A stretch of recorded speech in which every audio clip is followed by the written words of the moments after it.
Last night. Its president has said in the last few hours that his country is not, in his words, looking for war, but he pledged a stronger response if Israel tries to retaliate for the attack. Our chief international correspondent Lise Doucet reports. Iran's most powerful missiles, sending their starkest message last night to Israel. If you hit us or our allies, we'll hit you. The order given by commanders and clerics. In the name of God, he declares, in revenge for the martyrs' blood. And today, a message from the president while visiting Qatar. We were left with no choice but to respond. If Israel decides to retaliate, then it will face harsher reactions. It's this man who calls the shots in Tehran, the supreme leader, Ayatollah Khamenei, revered by his supporters, reviled by enemies, ultra-conservative, deeply distrustful of the West. In our region, the root cause of all these wars is the presence of those who claim they want peace and calm, America and some European countries.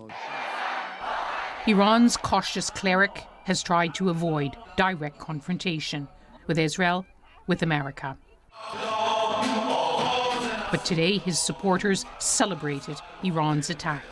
For hardliners, Israel's assassination of Hassan Nasrallah, the Hezbollah chief, crossed a red line.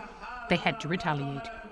And this is why Iran believes it had to protect what it calls its ring of fire, militias it's armed in these countries across the region. Most of all, Hezbollah in Lebanon, right on Israel's border. Hassan Nasrallah was part of Iran's forward defense. And in Gaza, Hamas. Their political leader, Ismail Haniyeh, was killed in July while visiting Iran. Israel was blamed.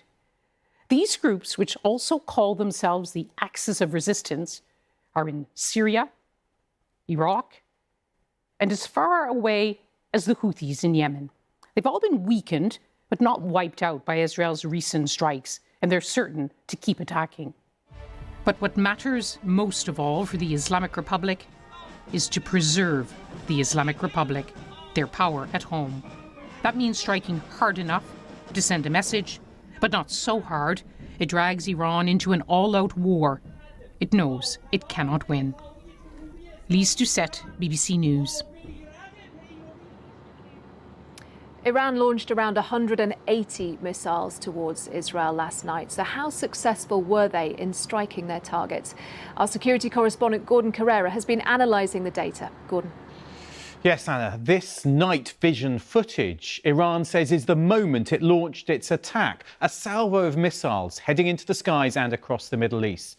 Iran says it used faster ballistic missiles and more of them compared to the attack it carried out in April.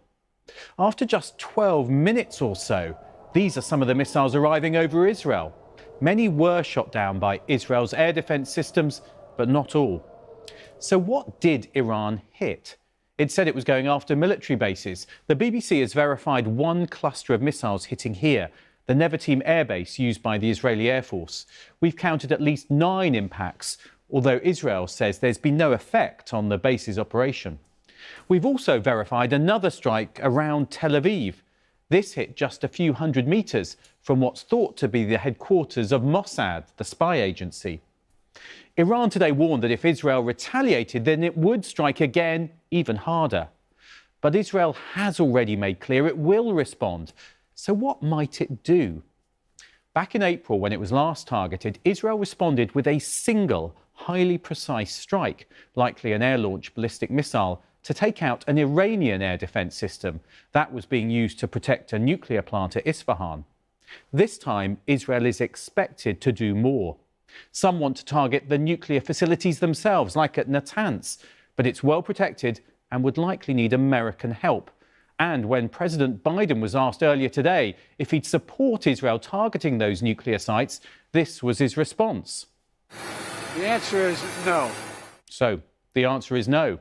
But another option for the Israelis is to target Iran's economic capacity. Now, that would mean hitting something like the oil refinery at Abadan. A further option might be military